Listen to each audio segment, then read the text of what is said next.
Timer, but I see a timer. So we are live. There we go. Joel, fantastic. Thank you for joining me, man. It's an absolute pleasure to talk to a human being anytime during this moment in life. We are here for the archive in September of 2021. How are you, man? I'm doing wonderful, Eddie. Thanks for having me. I appreciate the invite and being able to reach the audience in this type of way. The one thing that I think I could say I appreciate a lot is how we've been able to remain connected, right, to the cybersecurity community through this last year and a half, through these virtual platforms and everything. Just, I love the creativeness. So I appreciate the invitation. Well, I'll tell you what, it's a testament to the robustness of the internet in general, isn't it? And the fact that I was really thinking about this, Joel. You know, in 1983, it was actually the US military through DARPA, right, the technology branch of the Pentagon, that developed TCP over IP, which then Tim Berners-Lee and the rest of the gang over at CERN in Switzerland developed into the World Wide Web, I think in 92. So it's a military-grade application. People need to remember that, right? It's a military redundant application. No wonder it performed so well during a, so far, 1.5 year lockdown slowdown, right? Across the world. 100%, right? The reliability that the internet provides to so many of the things that we rely upon in our daily lives is a testament to just how reliable it ultimately is. There's hiccups here and there. Normally they're, you know, isolated individual applications, individual organizations, but the internet goes on. There have been very few, you count them on one hand, where there's been impacts that were more widespread than, you know, individual organizations or applications. So it's an amazing. Yeah, and I don't like to say this often, but kudos to the telcos. I think that's the only time I've said it. They drive us nuts with their billing, don't they, at home? But, you know, everybody went home to work in about a 1 to 2 to 3 week period. So all of a sudden you get massive bandwidth at home. There was an initial little slowdown, little hiccups here and there. Otherwise, no catastrophic outages that I even heard of anywhere. So kudos to all the systems that have stayed up and running, which is incredible to me, right? And then all the more reason for cybersecurity, my friends. So we're very fortunate to be in the profession that we're in. Let's start with that. How did you get into cybersecurity, Joel? Oh, yeah. So this is actually, for me, this started, I would say, about 30 years ago. And it was when I first got into computers when I was a teenager. So a bit of a geek, if you will. We didn't really have, internet access wasn't very widespread at the time. I had access, but it was very limited. So what we had at the time were what we called bulletin board systems. You know, we would use the modems, the things that sound like fax machines that jump on the telephone line, they dial up, what we called bulletin board systems. And of course, when I had access to one of those, and I was fortunate, my father worked for various companies, including NCR. So he had computers from NCR at the house, and I was able to use them when he was out of town and, you know, use these modems to dial up. And one of the first things that I did when I had access to this equipment is I set up my own bulletin board system. I thought, hey, I could do this myself. You know, I enjoy connecting to these other bulletin board systems and using these, bulletin boards to share messages, to play games, to exchange messages, all the different things that you could do. And I thought, well, I could do this myself. And I did. And I set up a bulletin board system. And it ended up that along with another group of folks that I, socialized with in this circle, we were interested in how we might mess with each other. And I love, their bulletin board systems and how we might attack them. And that's precisely what we did. And it's kind of funny so that's how I really got started in cybersecurity, is just dialing to bulletin board systems of friends and seeing how you might be able to attack those systems. And I'll tell you, Eddie, the same challenges that we had back then 30 years ago are the same challenges that we had today. One of the ways we attacked the popular bulletin board system software at that time was basically a directory traversal attack. And we still use those today, right? When you don't have proper input filtering. Yeah, so you are allowed to upload a file to these various bulletin board systems. And what we would do is we would just put in the field for the file that we're going to upload. We would put in .. .. And you would iterate that however many times you felt you were comfortable with. And the point of that is .. meant that you would be jumping back a directory in time until you get to the root of the drive. And then you would build your directory structure up to where you knew the password file was stored. And then you knew the name of the password file, so you would literally upload a password file to replace the existing live password file. And once that was successful, you would hang up, and then you dial back in, and you could log in with admin credentials because you had successfully replaced that password file. And that exact same type of attack, the nature of that attack, directory traversal, and failure to do proper input filtering, exists today widely. It's the same challenges. Absolutely. So I totally want to come back to that. And I want to come back to that little thing you sneaked in that you thought might have passed me 30 years ago. Yeah. Dude, you do not look that old. But let's get some questions. So Revanth, I'm coming to you, man. But I think this question by Dave Tyler might be related to what you were saying. I was riding a bike and fishing and jogging and playing in the beach in England. So I don't really know what you're saying. What was the BB? Do you know what that means, Joel? I have no idea. Bulletin board. He's probably referring to the bulletin board software. It was WWIV for folks that were around back then. That was the name of the software. Yeah. Okay, superb. Thank you. All right, Revanth, absolutely, man. So let's answer your question. I'm assuming you're dialing in from India, my friend. Just let us know. It'd be great to know where you're dialing in from. Is Checkpoint planning to come up with a WAF solution? And hey, while I'm going to use I was riding my bike and playing in the sand when I was that age, Joel, and I'm going to pass that one over to you, my friend. Nice. Hot potato, hot potato. Here you go, buddy. Exactly. So I think that a number of the components that build, that make up what is WAF for many other organizations are spread out through the various solutions that we have today.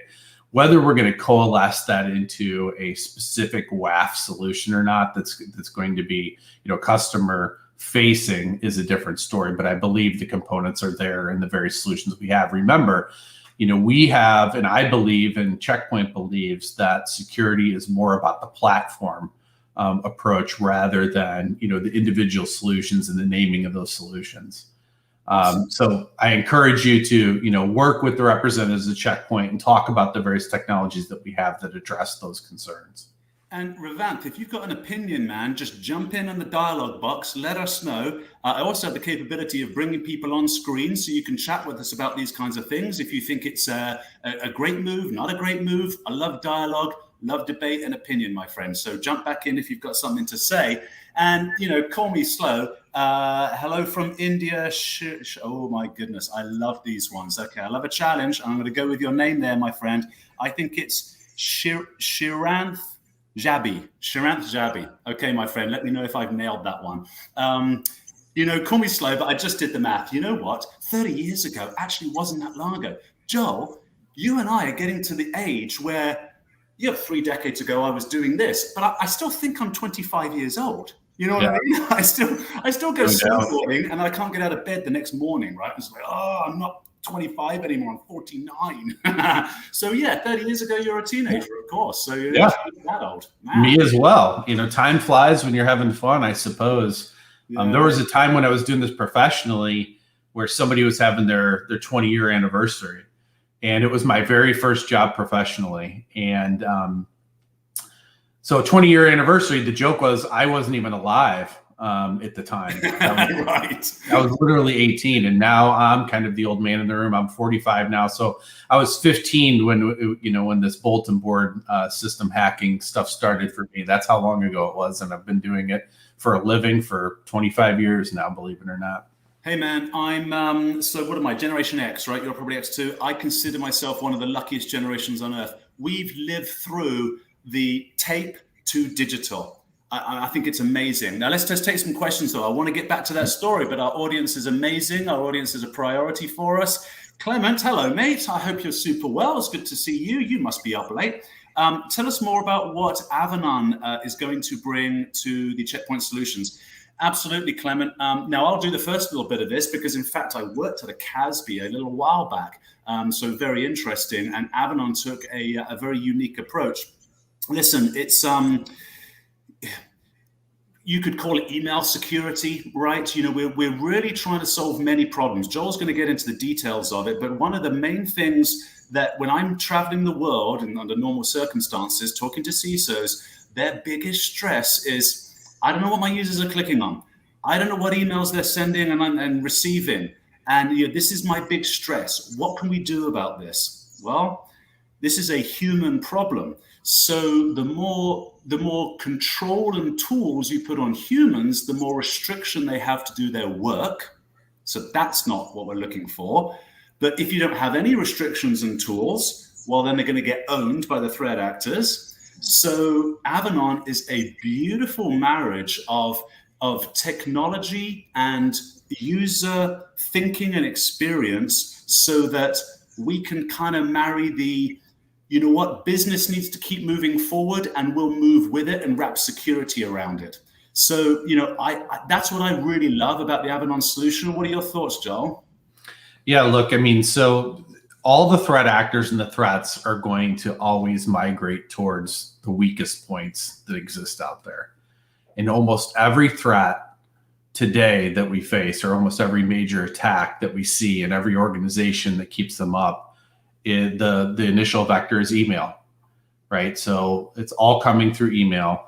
We need to make sure that we're securing email. We need to make sure that we're educating our users to be more cynical than they should in normal life, or, you know, in non-cyberspace. And then, you know, we need to secure the endpoint. So those are the three major focuses, because that's where all the threat actors are attacking right now. So that shows us, based on those stats, that email is a major point of weakness, and bringing in the Avanan into the Checkpoint family strengthens our offerings there. We've been offering a solution based on Avanan with our own technology for quite some time, but bringing it into the family shows our commitment to this particular part of cybersecurity space. And I think it'll allow us, you know, to develop further in this and make stronger offerings ultimately to the market here. I think it's incredibly important that we all focus and put a lot more, you know, a lot more technology and solutions around email security. And if anybody listening right now, you know, has other solutions out there, I mean, you know, Checkpoint, you know, we made this acquisition. In the last sort of 10 years, we've made acquisitions at the very early stages, because, of course, it's easier to integrate into the one screen that we love to promise, all vendors love to promise and try, certainly, to get it down to. Avanan, a much more mature company, but not a behemoth. Right, you know, back in 2006 or 7, we bought PointSec. That was a behemoth to integrate, so that took a little while. But Avanan's integration is just beautiful. It's going very, very well. I think you'll see all the bells and whistles. Hey, listen, call your local Checkpoint team and say, I want to test drive Avanan. I think you'll be super impressed. Let me just get to a couple of comments here. Let's have a look here. Yes, Ravananth, you're very welcome, my friend. You are, in fact, dialing in from India. Let's have a look here. Hello from Singapore. So hello. Oh, I'm going to go for it. Mahafazul, my friend. You're wearing a tie, so I hope I paid great respect to your name there, buddy. All right, awesome. And we do have a question about, that was SD-WAN, but a little earlier, I didn't want to miss yours, Robin. Tips on starting your career in cybersecurity. I love these ones, my friend. So I'll give you a few tips, and then actually, Joel, do you want to go first on this, and then I'll jump in too. So, Robin, here are some tips from, hey, head of security engineering at Checkpoint Software. You know, we're the 900-pound gorilla in our space. So heed the words of this gentleman that you're about to hear, and you'll be all right. Go for it, Joel. Yeah, for sure. Well, look, I mean, I think that being successful in cybersecurity is ultimately about showing a genuine interest in the topic, having a deep understanding, growing a deep understanding of cybersecurity, and then interacting with the community. There is a huge need for cybersecurity knowledge and talent out there right now. So if you interact with that community, you demonstrate your knowledge, you demonstrate your interest, you will be able to find a career in cybersecurity. We need the people. We need people that have the abilities to execute in that. And so reach out to those communities, attend those cybersecurity conferences, you know, talk to people in the industry, and you will find your way in. Learn everything you possibly can. It's an incredible field. It's what drew me to this, and I am incredibly grateful for the opportunity and the career that cybersecurity has provided me. And, I encourage everybody that's interested to do those things and come join the family, come join the community. Joel, how much would you say certificates are necessary for a great career in cyber, like a CISSP or whatever? How much do you lean on that when you're interviewing people? I think they're important, right? I think that they're an important tool in order to gain confidence and to demonstrate, perhaps especially earlier on in your career, that you're serious and that you have the capability to execute. But ultimately, we're looking for people with the aptitude, we're looking for people with the knowledge, and of course with the experience in cybersecurity to execute. So later on in your career, they're not as important as at the start, at the beginning. What about undergraduate work? A strong focus in computer science, or kind of doesn't matter as long as you're a total geek? Like, how does that work? Yeah, no, I mean, I think that I equate the pre-graduate and the postgraduate work to the same as the certifications, if you will. You need to be able to demonstrate that you're truly interested and you have the capability, you have the aptitude in order to do that. And that's what those things do outside of the professional world. But ultimately, if you have the track record and you could articulate that in a CV, in a resume, and you could talk about your experience, in this field, they become less and less important. Robin, my friend, what I would say to you, it depends if you want the technical track or if you want a sales and marketing track. The sales and marketing track at a company like Check Point, and I think probably most cyber companies, is still a very technical, you still have to have a very technical ability. But if you dialed in at the very beginning of this call, Joel was talking about his teenage years playing and hacking his friends in a fun manner. I was out riding my bicycle. So, I'm a gadget geek. So on my bicycle, so this would have been in the 1980s, I had a GPS. I was the only one with a GPS. And it was like this big, right? It was gigantic because I'm a gadget geek. So, I lean toward those things, but I certainly don't have the technical acumen that Joel has. And it's not necessary for me to have, right? We're partners in that regard. But the sales acumen you need is certainly, if you want to work for a company like Check Point, we pride ourselves in that sort of, I'll call it that beautiful Israeli military discipline, that we make sure that we are building incredible products and we're representing them with excellence. So the things we would look for is just have an undergraduate degree. That just tells me you're half smart, right? That's fine. You have to have one, but that just tells me you've got into the door. What it's in doesn't matter as long as you are at least, as I put it affectionately, a gadget geek, right? And from there onwards, it's just experience. And here's the beautiful thing, Robin. Jump in, and within 12 months, you'll be 80% as experienced as everybody else. Because guess what? It's changing all the time. There's new threats all the time. So just jump into the ocean, start surfing with us, and you'll start catching waves. Really, I mean, that is what will happen. Tenacity, grit, integrity, all of those things count for so much.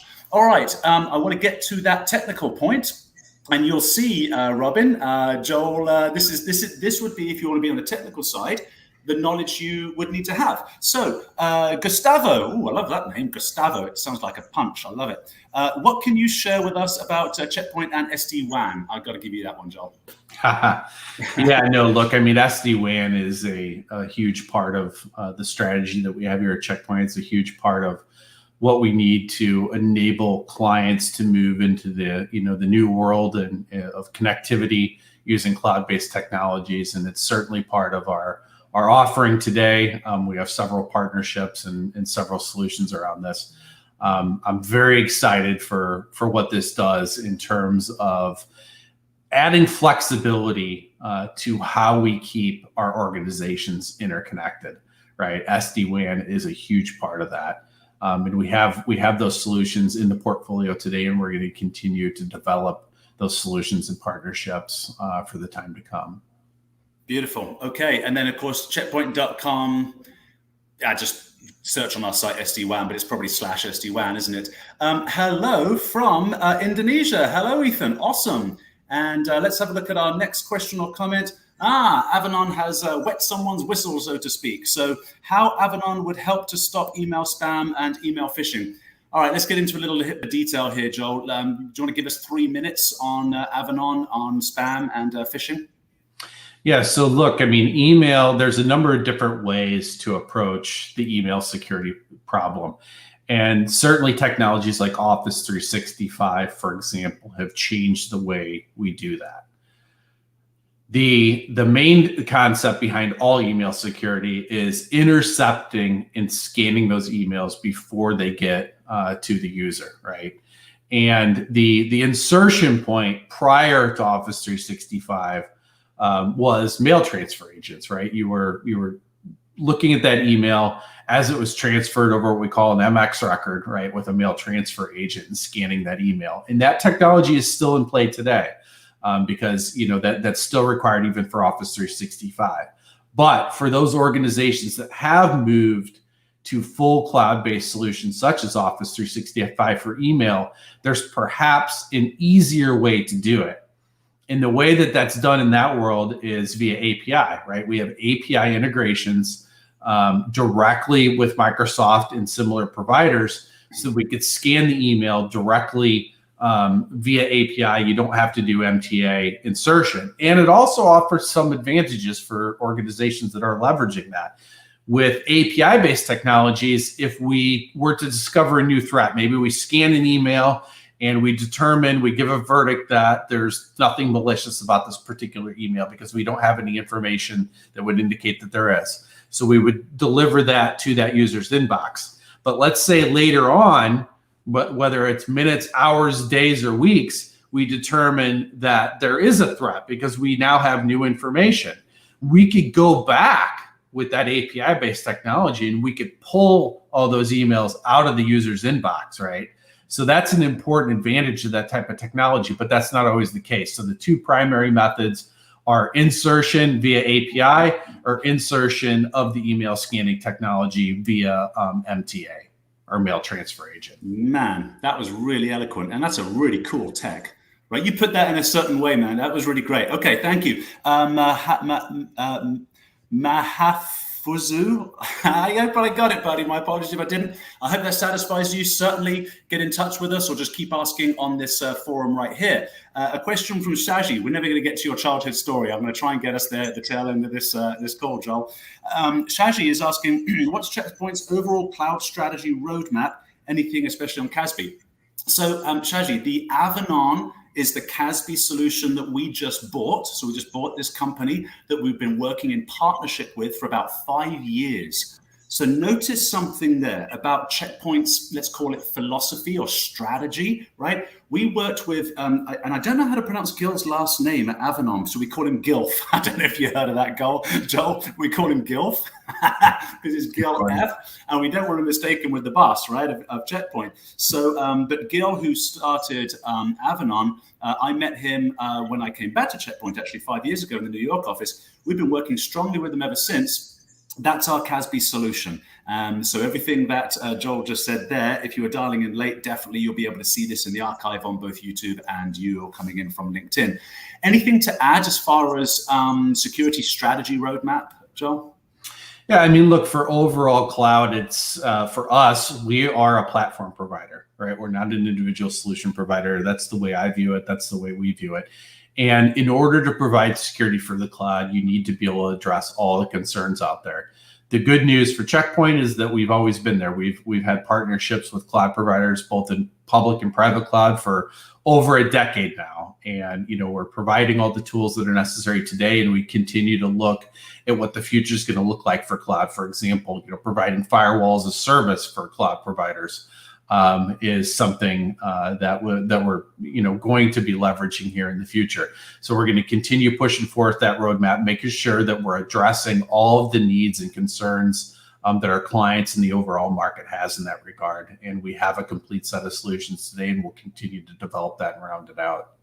Yeah, I'll add too that, because I love the philosophy of this company. I'm a boomerang. I came back to Checkpoint, so now I'm a lifer.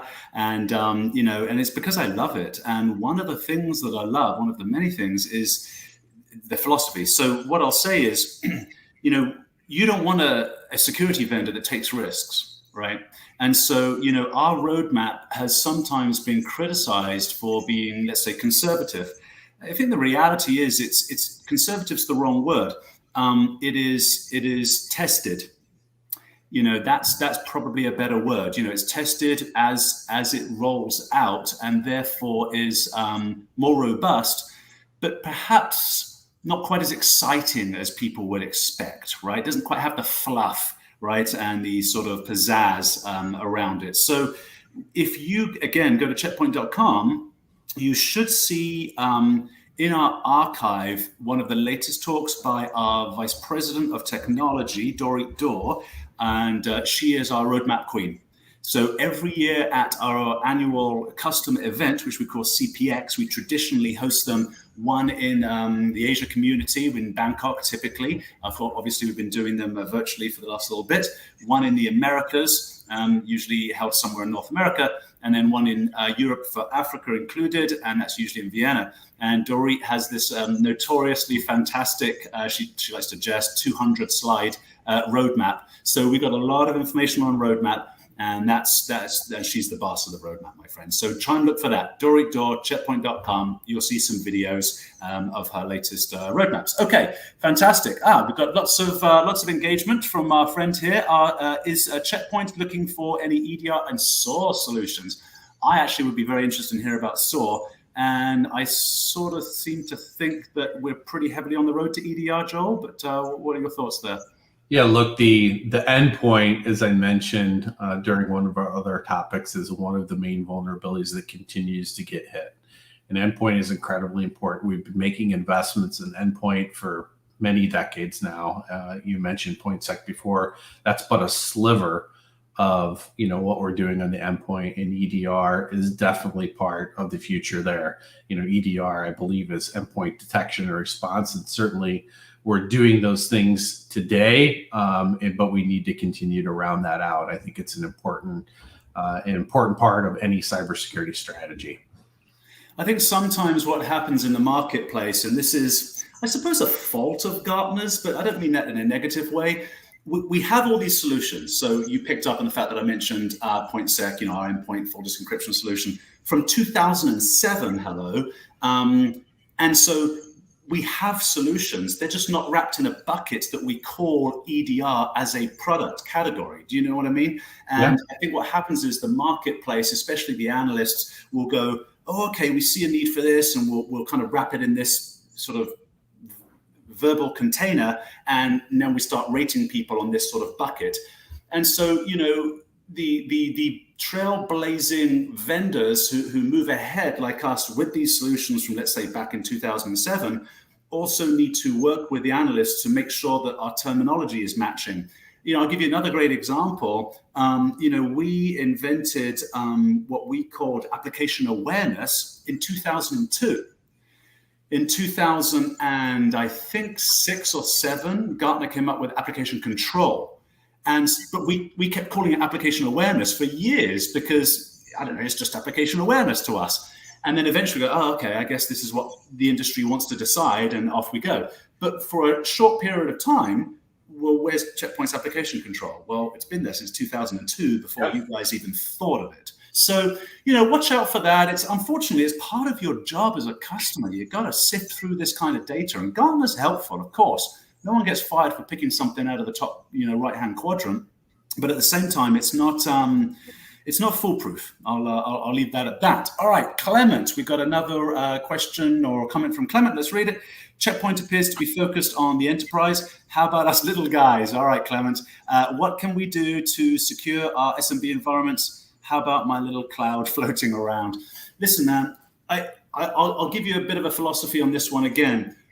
If I were you, I would rather go with a company like Checkpoint that has owned the Fortune 100 space and then takes that incredibly complicated technology that was unbelievably expensive in the early days and taken the same tech and thrown it right down into a $600 box, okay? Than the other way around. Vendors who have $600 boxes who are now trying to get into the enterprise space, okay? So you get the benefit, Clement, of having a high-end enterprise valued technology for $600. So we do, my friend. It's just, we do focus on enterprise. We really do. We've owned that space for 4 years, but we have tons of SMB customers. And of course, some of our enterprises who have, let's say, 1,000 offices, right? Each one of those 1,000 offices has one of these boxes for less than $1,000. So we have that technology out there. Again, on our website, you can just search SMB and it'll pop up. And then the other thing I would actually give a shout out to, just because I'm a little bit of a fan, is our at-home users. So they can kind of jump in on just a web-based firewall that you can download anytime. Zone Alarm, we call it. It's very inexpensive. I tell all my relatives to go buy it, right? And again, you are getting incredible checkpoint technology into a very small application. What are your thoughts, Joel? Yeah, no, I think you said it well. Look, we have a full line of SMB appliances that round out our enterprise grade appliances. But also, on the SMB side, many organizations, especially the smaller ones, are looking for more simple ways to approach these problems. So I encourage you to look strongly at SASE, SD-WAN, and how you might leverage the cloud. And those are also things that are completely within our solution set and the platform that we offer. So I think we have SMB covered, from a technology standpoint, from a cybersecurity technology standpoint, without a doubt. And again, lean on the fact that, yes, you're right, Clement, we are focused on enterprise. That's a good thing for the SMB market. Because the reality is the SMB market can also pick and choose from a menu of items that we can offer in a much easier way than an enterprise can with a very complicated technology. So we tend to focus our sales teams and integration teams at the enterprise level. But that's a good thing for you. It just means you might have to do a little bit of looking on your own. But again, just reach out to go to checkpoint.com. There are chat bots. There is, call me now buttons. We'll get hold of you, my friend, and give you the solutions that you need. And we do have teams that are dedicated to it. They're just, slightly smaller, dedicated to a large geography. Joel, I want to get back to, so you started tinkering around in your youth while I had a GPS on my bicycle. You were tapping on a keyboard. I had a Commodore 64. I was just playing games. Yeah. And back in those days. And then, you got into cyber. Give us what are some of the most interesting moments in your career kind of thing? Well, look, so one of my first jobs was actually for a federal government institution, and I was actually 18 years old, believe it or not. So I started out doing this in reverse. I got out of high school, I went and got this job, and then I started going to night school, in order to eventually try to get my degree. So, I started out very young in the industry, and one of the very first technologies I started using was Checkpoint. And so for many years, 10 plus years, I always thought I would love to come to work for Checkpoint. And then in 2006, of course, after, several other organizations over that 10-year period, I was able to land here at Checkpoint. My first job here at Checkpoint was a frontline security engineer. So you have to have, if you're going to go, and there's many different roles, of course, in cyber, right? You could help organizations implement cybersecurity programs. You could be a software developer in cybersecurity. My role was to help sell cybersecurity solutions, to be able to articulate them to the market, to be able to articulate the value of them to customers. And that was a dream come true for me.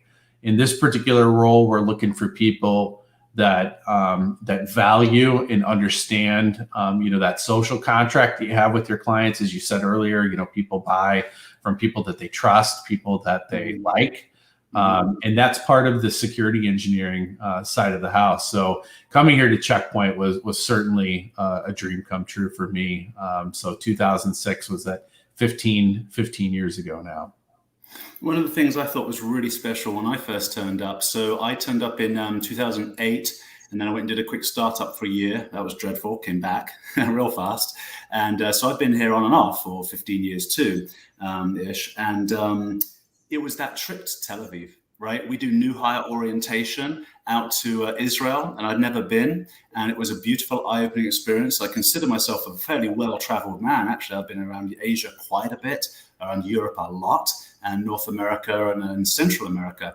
But, you know, just hadn't flown that way. I was really surprised. I thought it was amazing. The startup nation, you know, really the ingenuity, you know, what do they say? Necessity is the mother of invention. You know, you park 10 million people in a patch of the desert that doesn't have any oil. What are they going to come up with, right? They use their brains to come up with another industry, you know, technology, cybersecurity, pharmaceuticals, world leaders. It was really incredible. It was an absolute honor. And I always look for an excuse to go back. That's grand. Well, listen, I think we should wrap up our show. This was absolutely fantastic. I really enjoyed it. Ladies and gentlemen, and the food, Clement says, of course, we'll end on that note. In actual fact, I thought it was brilliant. I'm a big steak guy, right? So I love to eat a steak in a new city. If I'm in a new city, I eat a steak and I judge the city on the steak. And I was in Tel Aviv a few years ago, and I said, I want a cow with a blue passport, right? The Israeli passport. The waiter laughed, bought me one of the best steaks of my life. I was so surprised. The other thing that really surprised me, sushi. Unbelievable sushi in Israel. It's like, how are you guys so good at sushi? Well, they're right there on the ocean. But yeah, I mean, there's a lot of wonderful, wonderful food experiences in Tel Aviv, without a doubt. Yeah. And it's a vibrant city. And Jaffa, which is one of the oldest cities in the world. I remember one year, you know, taking a couple of days off at the tail end of a work trip, and I sailed a yacht out of Jaffa, which is a 3,000-year-old port. It claims to be the oldest port in the world, and that was a pretty special moment. You know, considering the history of the Mediterranean, you know, of the human species. Actually, I'm reading this incredible book. This will be a nice note to end on. Homo Deus by Yuval Harari. I don't know if anybody read his first one, Sapiens. This guy, another Israeli guy, unbelievable, right? This guy really broke ground on understanding the history of the human species. And Homo Deus is a look into the future. So Sapiens was the old, Homo Deus is the new. And, you know, he's so far, I'm halfway through, painting a mildly scary picture of where artificial intelligence is going to take us. And on that note, I will be having one of my colleagues who's strong in artificial intelligence, I think in about a month or so, on this call. So every Monday, 12 noon Eastern time, ask me anything with Checkpoint Software and the people who make the magic happen. Today's person who made that magic happen, Joel, thank you so much for being with me. Ladies and gentlemen, be safe online. Thanks, everyone. All right. Awesome.